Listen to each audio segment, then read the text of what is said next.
What's going on, guys? I'm Tyler, and I'm here to let you know that Red Sparrow is no perfect movie. So, in Red Sparrow, a former ballerina played by Jennifer Lawrence suffers a tragic accident and she can no longer become a dancer. But in order to support her family, she's sort of manipulated by her uncle into becoming a seductress for the Russian government. And she's conflicted on whether or not she should serve her country or come into contact and make an allegiance with a CIA officer played by Joel Edgerton. One of the reasons I was excited to see Red Sparrow was because of its style. I love the way Francis Lawrence directs this movie. He uses a lot of over the shoulder shots or wide angles to make us feel as if we're actually spying on these characters, and it makes all the difference during the more intense moments of the movie. And yes, there are moments that show acts of violence that are graphic in detail, but I don't think it's as exploitive as some people are making it out to be for a couple reasons.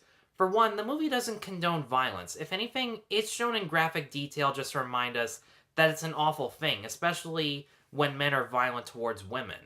And the other reason is that sometimes the camera is so up close or far away from the characters that you can't really see in exact detail what's going on. You're kind of leaving it up to your head to decide what's going on.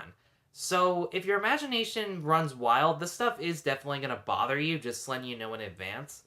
And another thing that really surprised me is that Lawrence has a really good use of symmetry in his cinematography.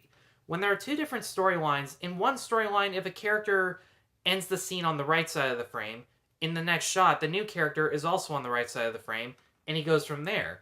And it's a good way to have the audience adjust to each new shot and each new cut so that it's not too jarring. They don't have to move their eyes back and forth every few seconds. Jennifer Lawrence easily gives the best performance, and her character has the most depth. Ever since she becomes a sparrow, everyone tells her that there are no accidents and that every choice that she makes determines what happens next to her. And her arc revolves around that theme of fate, whether or not she can live a free life on her own or is forever bound to become a sparrow. The reason she became a sparrow to begin with is more of a personal motivation rather than political. She just wants to provide for her family, and she can't do that as a dancer anymore because of her injury. So you can identify with her on that. But the thing I appreciated most about her character is that she's really smart.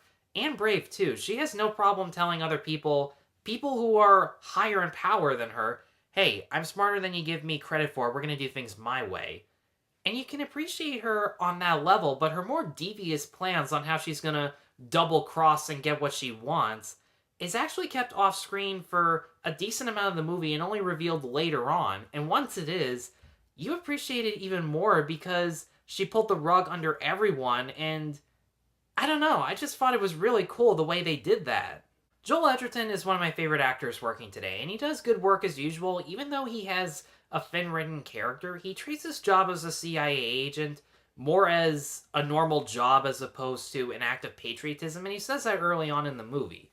But the reason we root for him is because just through his facial expressions and body language, in a given situation, you would react and do what he does in the exact same way. And he does everything that he can to make sure that Lawrence's character is treated with respect and safety. If she's in danger, he's willing to put himself out in the open to protect her. And if he thinks that she has a smarter plan, he'll go along with it and he'll pay for it even if it works out in the end. And only over the course of 15 to 20 minutes, Charlotte Rampling stood out more than any of the other side characters as the trainer of the sparrows. I don't know, I was just set back by her nonchalant attitude towards forcing the other sparrows to expose themselves or manipulate each other, and the way she did it, the way her expressions were in certain situations were just disturbing, but it was a great character that you love to hate, and it kind of reminded me of a Homeland villain where they didn't see what they were doing as wrong, that they were benefiting their country, but at the same time, they were abusing the rights of other people.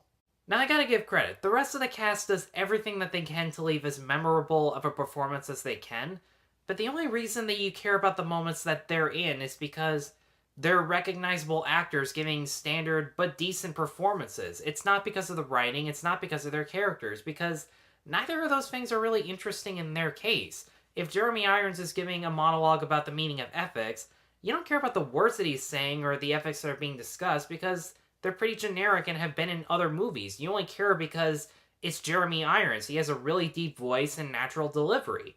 And Mary-Louise Parker, even though she's only in it for a couple scenes, she nearly messes up this once tense moment just because her character is drunk off her ass or something like that. And I get that her character's supposed to be nervous and such, but there are other ways to portray that, like her stuttering or shaking her body a little bit. It's just making her a complete drunk was almost unintentionally funny at times. Now, the biggest problem people have with this movie, and rightfully so, is the pacing. It is pretty uneven, and the main thing that I noticed is that Lawrence's scenes feel more fleshed out and developed as opposed to Edgerton's scenes. For example, when Edgerton is being debriefed by the CIA, it lasts for like 30 seconds in comparison to a previous montage of Lawrence training with the other Sparrows. And when Edgerton is out in the field planning his every next move, it feels more like exposition as opposed to character depth. And like I said, we don't really know anything about him other than his sexual kinks, which, if I'm being completely honest, there was no point of even mentioning that because Lawrence doesn't even use those as tactics to seduce him. So yeah, why was that mentioned? In a good way, Red Sparrow reminded me of a good Homeland episode. Good performances, the character motivations are more personal as opposed to political, and the cinematography has a very voyeuristic feel to it. But also, like some Homeland episodes, the pacing can be pretty uneven and the side characters aren't really as interesting as they're trying to be. And for that reason, I'm going to give Red Sparrow a 3.5 out of 5. Guys, thanks as always for watching, and if you've seen Red Sparrow, what did you think about it? Be sure to let me know in the comments below. Be sure to like, subscribe, check out my other reviews at noperfectmovie.com. And once again, thank you all very much for watching. Take care.